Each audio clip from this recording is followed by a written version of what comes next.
Monsieur le ministre Lacombe. Bonjour. On se parle aujourd'hui dans le cadre du spécial TVC Info Politique.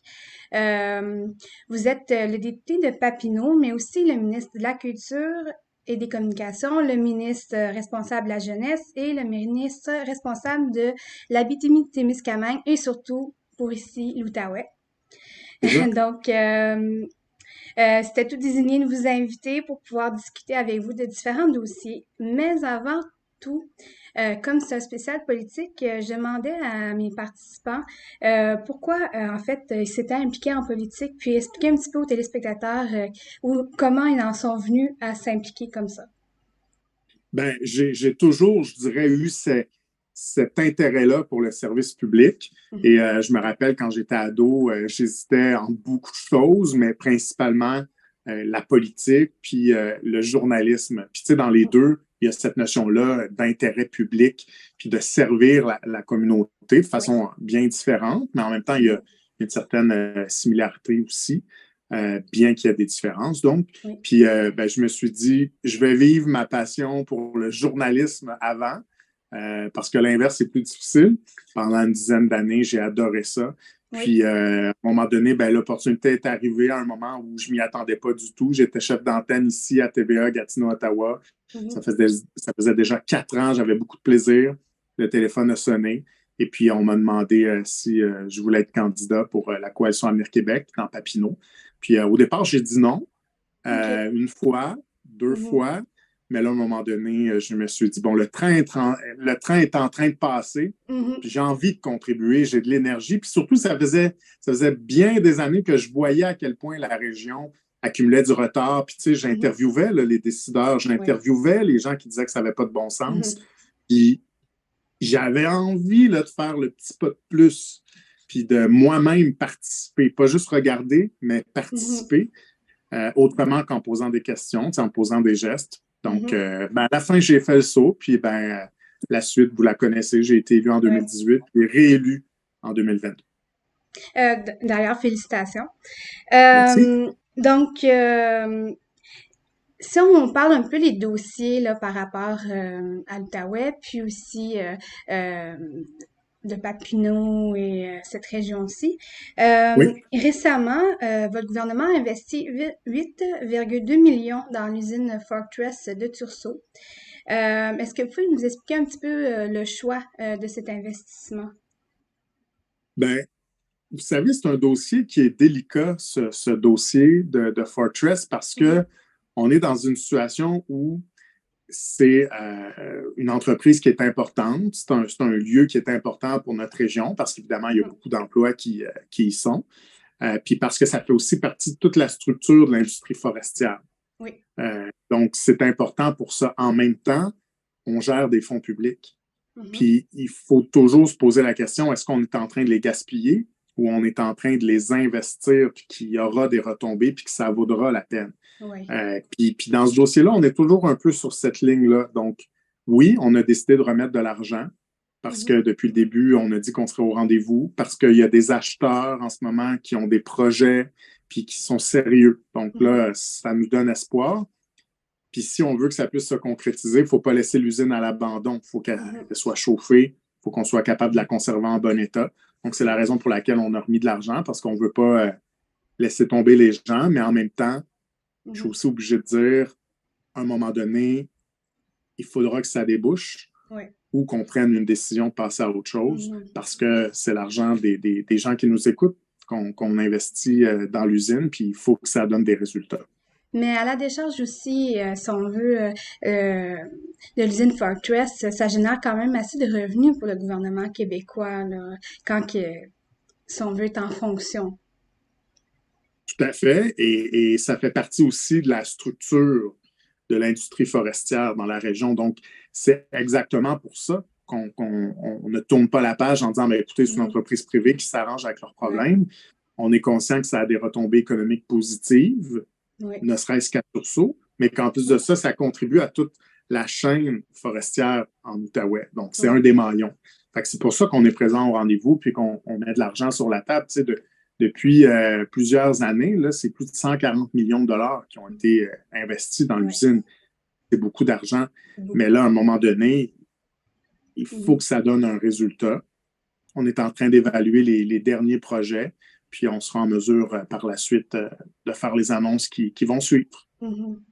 Euh, Puis aussi, toujours dans la MRC Papineau, il y a eu, si on veut, une sortie de certains employés et politiciens de la MRC à propos du fait que vous aviez fait une promesse que d'ici environ là, la fin de 2022, qu'il y aurait à l'ensemble des citoyens de cette portion-là de l'Outaouais, tous auraient accès à l'Internet haute vitesse. L'Internet, oui, Oui, oui, c'est oui, ça. oui, tout à fait. Donc, qu'est-ce que vous répondez à ceux qui, justement, qui ont sorti un petit peu dans les médias, là, qui ont sorti un communiqué pour ça?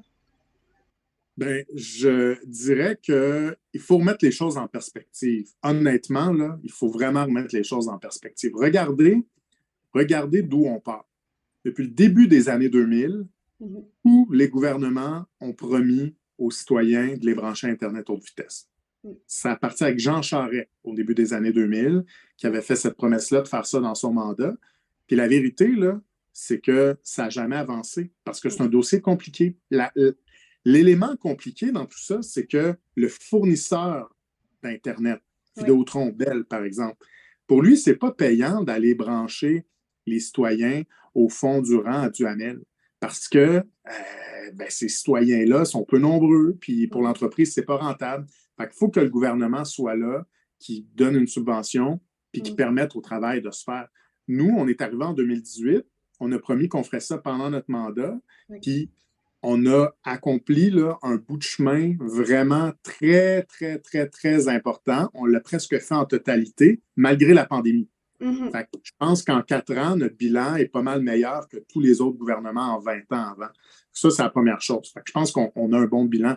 Puis Mhm. deuxièmement, c'est qu'on a dit, ben, c'est vrai, il y a des citoyens qu'on n'a pas réussi à brancher, même si on est allé plus vite que tous les autres gouvernements, il y a des citoyens qu'on n'a pas réussi à brancher. Au Mhm. 30 septembre 2022, c'était notre engagement. Ben, on a Ouais. dit, ces citoyens-là, on ne les laissera pas tomber quand même. On va leur offrir une solution de rechange. On va leur permettre d'avoir Internet par satellite. OK. Et on va même subventionner leur équipement puis leurs tarifs pour que ça ne leur coûte pas plus cher que s'ils avaient Bell, Vidéotron, Mhm. ou ExploreNet. Donc, on leur permet de faire ça. Donc, à la fin, Mhm. moi, je pense en tout cas qu'on n'a pas du tout à être gêné de notre Mhm. bilan. On est allé vraiment le plus rapidement possible, beaucoup plus rapidement que les autres gouvernements, puis on n'a pas laissé tomber les gens qui, à la fin, n'étaient pas branchés. On leur a donné accès à Internet quand même. Puis aujourd'hui, en fait, au moment où est-ce qu'on se parle, vous avez annoncé l'ouverture, ben, en fait, la construction d'une maison des aînés et alternative Internet. à Oui, Masson-Angers, si je me oui, trompe pas. Donc, est-ce que oui. vous pouvez m'en parler un petit peu plus, là? Qu'est-ce que ça va être pour les gens de ce secteur-là de la ville de Gatineau? Je suis très, très fier qu'on puisse avoir une maison des aînés dans Papineau, dans l'est de la ville de Gatineau, dans ce secteur-là, parce Mhm. que c'est un magnifique projet où nos aînés vont être bien. C'est 72 places, donc 60 places pour les aînés, 12 places pour les places alternatives. Donc, on parle d'adultes, pas nécessairement des aînés, mais qui ont des problèmes de Ouais. déficience, par exemple, ou du trouble de spectre de l'autisme plus avancé. Donc, projet magnifique qui est sur les rails. Donc, on a fait la pelletée de terre. C'est un projet de presque 69 millions de dollars qui sont Mhm. investis ici, chez nous, dans notre circonscription. Puis, les maisons des aînés, ça va être beau, ça va être confortable. Les gens vont se sentir comme à la maison. Les aînés veulent vieillir à la maison. On veut leur donner des soins à domicile le plus longtemps possible, mais là vient un moment où c'est plus possible. Puis, Mhm. il faut vraiment qu'ils soient dans un CHSLD avant, maintenant dans une maison des aînés. Donc là, ils vont vraiment se sentir comme s'ils étaient à la maison. Donc, ça avance, puis l'ouverture devrait avoir lieu en octobre 2024. OK. En terminant, je vais vous poser une question un peu plus en tant que ministre de la Culture. Oui. Euh, En fait, nous, en la région d'Outaouais, surtout la ville de Gatineau, on est proche de l'Ontario et on voit Mhm. beaucoup plus les effets, si on veut, d'une certaine acculturation par rapport à l'anglais. Parce que souvent, ça peut arriver dans les services que on a de la difficulté parfois à se faire servir en français ou Oui, encore on voit une accélération. Il y a d'autres aussi phénomènes comme par exemple les plateformes anglophones Netflix et tout là qui aident pas. Donc, qu'est-ce que votre gouvernement là prévoit faire justement pour aider, si on veut, à ce que notre culture puisse tirer son épingle du jeu puis continue à être une fierté euh, au Québec? vous avez raison. Vous avez raison de dire que le français perd du terrain et je vous dirais que c'est vrai partout au Québec. Moi, en tout cas, ça m'inquiète beaucoup. Puis ça me fâche un peu d'entendre certaines personnes qui disent, voyons, 1-2%, c'est pas la fin du monde. Mhm. Vous savez, l'histoire d'une société, ça ne s'inscrit pas en 4 ans ou même en 20 ans. Là, ça Mhm. s'inscrit sur 100 ans, 200 ans. Mhm. Puis moi, je suis inquiet dans 100 ans de, de savoir à quoi va ressembler le Québec. Ouais. Vous regardez là, les dernières données du recensement qui sont sorties, puis on voit là, la progression de 2016 à 2021. Le français a perdu du terrain en Outaouais. Je les ai là, devant les Mhm. yeux, justement. Oui. Les gens qui ont la connaissance du français, dont c'est la connaissance principale, ben, Mhm. on est tombé sous la barre des 72%. On était à 75% en 2016. Oui. Imaginez. Ça, c'est sur 4 ans. Là. Mhm. Si on maintient ce rythme-là dans 40 ans, là, moi, je vais être encore en vie dans 40 ans. Oui. Je vais être un aîné, mais je vais être en vie. Puis ça veut dire que si on continue à ce rythme-là, on va avoir baissé de combien? De 40%? Ça n'a pas de bon sens. Non. Donc oui, il y a des gestes à poser. C'est vrai qu'on est collé sur l'Ontario. Je pense que ça amène, oui, effectivement, c'est une migration de gens de Mhm. l'Ontario vers chez nous qui peut accélérer l'anglicisation. Puis je pense que la culture, parce que c'est de ça dont vous Mhm. parliez, Oui. ben, ça peut nous aider. Si les gens ont accès à davantage de produits culturels ici en Outaouais, en Oui. français, ben, je pense que c'est un incitatif. Mais en même temps, ce ne sera pas tout. Dans Non. une région comme la nôtre, ça prend aussi de la francisation. Puis il faut serrer la vis. Il faut que ça se passe en français, notamment au travail. La langue de travail au Québec, c'est le français. C'est la Mhm. seule langue commune au Québec. Après, les gens peuvent parler la langue qu'ils veulent à la maison dans leur vie personnelle, Mhm. mais il faut qu'on protège cet espace-là pour le français parce que sinon, ben, moi, je pense que on va le regretter Mhm. dans quelques dizaines d'années, puis il ne faut pas qu'on y arrive. Donc, Fait si qu'il je faut comprends se bien, relever les manches. vous êtes en train de préparer quand même un plan d'action là, au sein de votre Ben, tout à gouvernement fait. pour ça. Oui, je fais partie d'un groupe d'action avec quelques collègues. C'est mon collègue Jean-François Roberge, qui est le Mhm. ministre responsable de la langue française Oui. qui le préside puis qui le mène. Donc, je suis là avec mon collègue, le ministre de l'Éducation, celle de l'Enseignement supérieur. Il y a aussi la ministre des Relations internationales et de la francophonie qui va être là. Puis ensemble, on va se donner tous les moyens nécessaires. Donc, on fera tout ce qu'il faut pour être capable de freiner ça puis de relancer aussi Mhm. l'appétit pour les gens, les nouveaux arrivants de Oui. parler le français. Mhm. Ben, merci beaucoup, Monsieur le ministre. C'était très apprécié d'avoir accepté mon invitation. Un Donc, grand plaisir. au revoir. Merci. Au revoir.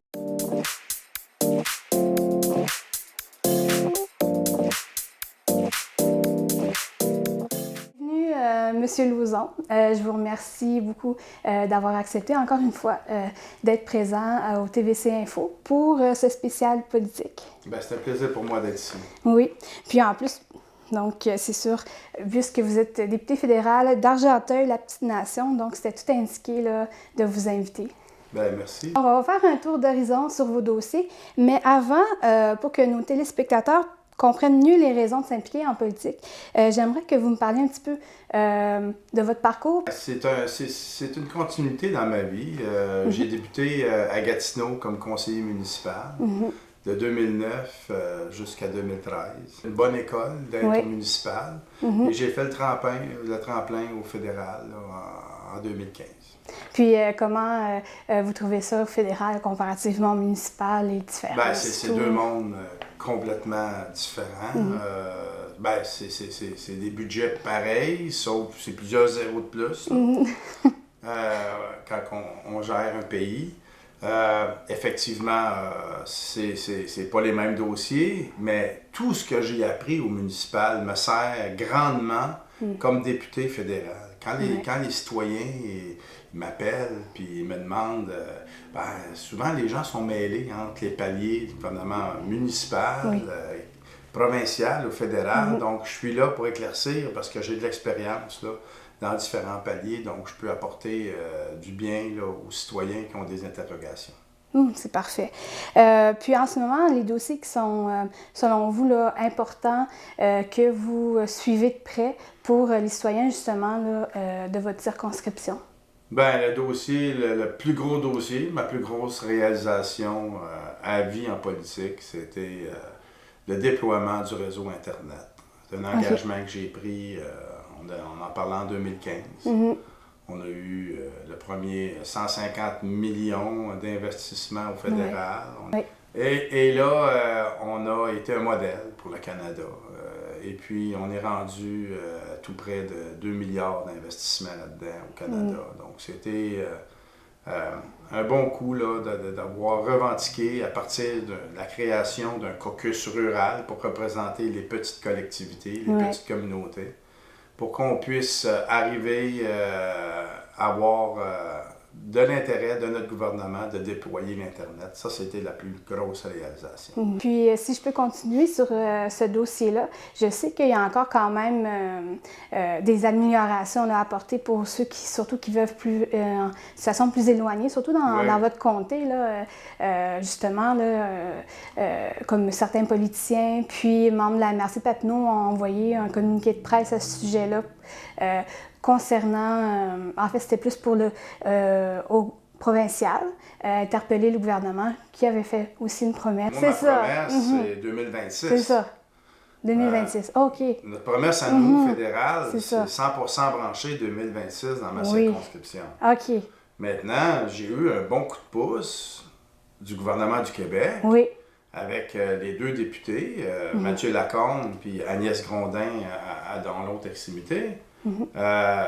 Pour faire la promotion que l'Internet va être installé en septembre 2022, 100% pour tous. On a fait un excellent travail pour accélérer le processus. Il y a toujours la règle de l'exception. Cette fameuse règle de l'exception, bien, elle va être réglée avec la technologie Starlink, qui va permettre un ensemble, un kit de Starlink à se faire installer dans les résidences qui sont vraiment pas accessibles par le réseau et avec la fibre. Ils vont pouvoir s'installer le Starlink par satellite, puis payer les frais normaux de ce qu'ils devraient payer s'il y aurait la fibre. Mais pour ça, il faut que Starlink nécessairement soit capable de fournir les équipements, les installations. Il faut que les gens fassent la demande. Donc, il y a des délais supplémentaires qui ont été apportés. Et puis, moi, j'ai confiance dans un court délai de temps là, que 100% de la MRC va être connecté. Il ne faut pas oublier qu'ailleurs au Canada, s'il y en a qui vont être connectés à 95% en 2026, puis d'ici 2030, vont être connectés à 100%. On parle des régions éloignées, les réserves, on parle des régions qui sont aussi profondes que la nôtre.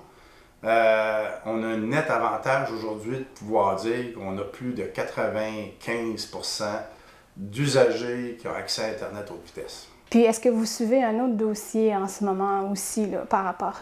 on a plusieurs dossiers qu'on suit. Il y a beaucoup de dossiers reliés à l'environnement, beaucoup de programmes qui sont sortis. On rencontre des municipalités. On a rencontré une ce matin, on en rencontre une demain après-midi. Ils ont tous des projets avec lesquels on veut créer de l'amélioration dans les infrastructures municipales. Donc, les infrastructures municipales ont un déficit crucial parce que pendant des années, on n'a pas investi dans l'immobilier puis dans nos bâtisses. Donc là, on se retrouve à courir après un déficit un peu, à pallier du manque à gagner. Donc, on a des programmes qui sont en place, puis c'est ce que j'ai l'intention de faire, c'est d'appuyer les municipalités pour pouvoir livrer ces programmes-là davantage. Donc, j'imagine que ça va être des programmes aussi qui vont peut-être aider à la préservation de vieux bâtiments aussi, patrimoniales, des choses comme ça. Puis aussi à d'autres problèmes, comme par exemple dans les villes où est-ce que les gens ont de la difficulté à se trouver des logements abordables, des choses comme ça. Oui, il y en a la stratégie de logement qui a été mise en place, puis pour une fois, on a des opportunités en réalité. C'est sûr que ça va prendre la volonté des MRC. Faut s'ajuster rapidement là, dans les plans d'urbanisme. Les municipalités, ben, il y a une possibilité au moment où on se parle d'avoir du multilogement. OK. Peut-être que ça ne coordonne pas tout dans les plans d'aménagement des municipalités, mais il va falloir s'ajuster. Mais... Puis des multilogements pour les téléspectateurs qui ne savent pas trop qu'est-ce que ça signifie. Ben, ça nous prend, premièrement, un entrepreneur qui veut construire. Puis c'est pas le gouvernement qui va construire. C'est une entreprise, un entrepreneur qui va construire. Puis que dans l'entente, ben, il va y avoir des logements abordables. Il va construire des logements. Puis les logements vont être basés sur un prix raisonnable où ce que les gens puissent se permettre un logis en ruralité ou dans des petites municipalités là, de la MRC. Bien, c'est parfait. Donc, je vous remercie. C'est très, très intéressant d'avoir fait un tour d'horizon sur quelques dossiers là, qui vous concernent en tant que député au fédéral. Donc, merci beaucoup, M. Lauzon. Bien, c'est un plaisir.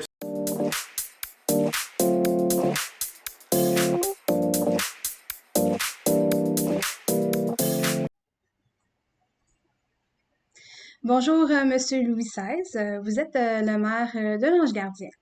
Je vous ai invité là aujourd'hui parce que pour le TVC Info spécial politique et que vous puissiez venir nous parler un peu là de vos dossiers concernant l'Ange Gardien et les nouveautés aussi, les actualités par exemple.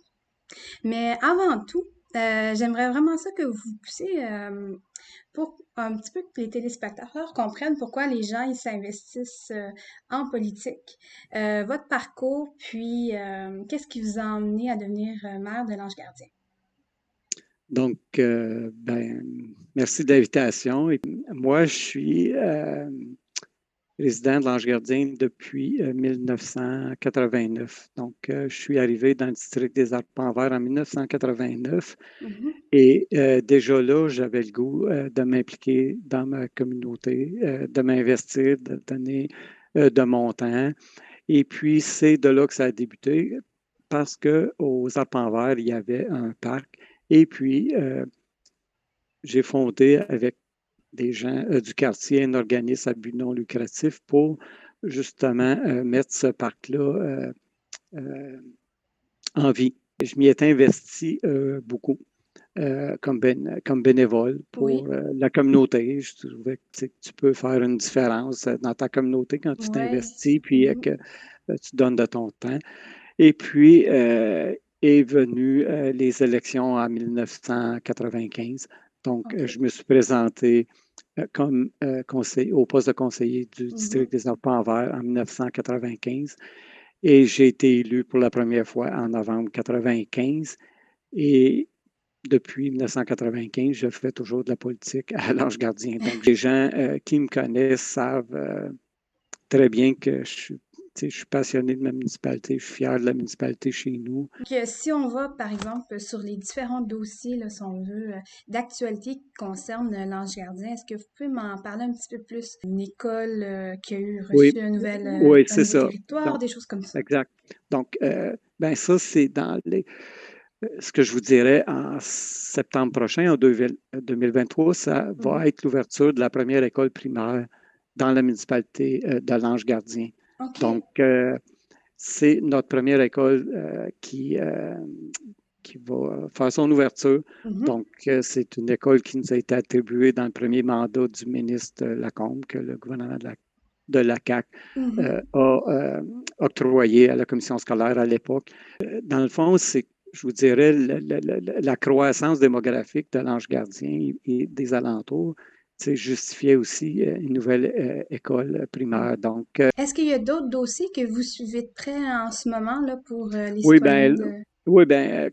Premièrement, comme c'est là, nous travaillons au développement de Chamboisé. Donc, les citoyens connaissent très bien Chamboisé. Donc, présentement, nous avons rencontré dernièrement le député Stéphane Lauzon pour lui présenter le projet de Chamboisé avec les bâtiments proposés, avec la scène extérieure et puis tous les projets qui s'y rattachent au projet de Chamboisé. Donc, nous cherchons à obtenir du financement du fédéral pour la construction d'un nouveau pavillon, d'un nouvel édifice et aussi d'une scène extérieure. Dernièrement, nous avons dû démolir la vieille grange là. Donc, nous, à l'époque, au tout début, ce qu'on voulait, c'est la restaurer, cette grange-là, pour en faire un pavillon exactement, pour tout le monde. Et puis mais on a réalisé avec des ingénieurs que la structure présentait des faiblesses importantes. Donc, et puis, ça aurait nécessité des coûts majeurs simplement de réparer ça. Donc, la décision a été de prendre, justement, la démolir et de construire un nouveau bâtiment qui va être aux normes. Et puis, une fois là, que le projet va être mis en place, tout ça, qu'est-ce que ça va signifier comme à Chamboisé? Bien, à Chamboisé, on va y retrouver de tout pour y passer une journée. Dans le fond, c'est ce que nous voulons en faire un site qui est récréotouristique. Nous avons... il y a déjà un parc des aînés qui est là avec des infrastructures pour faire de l'exercice.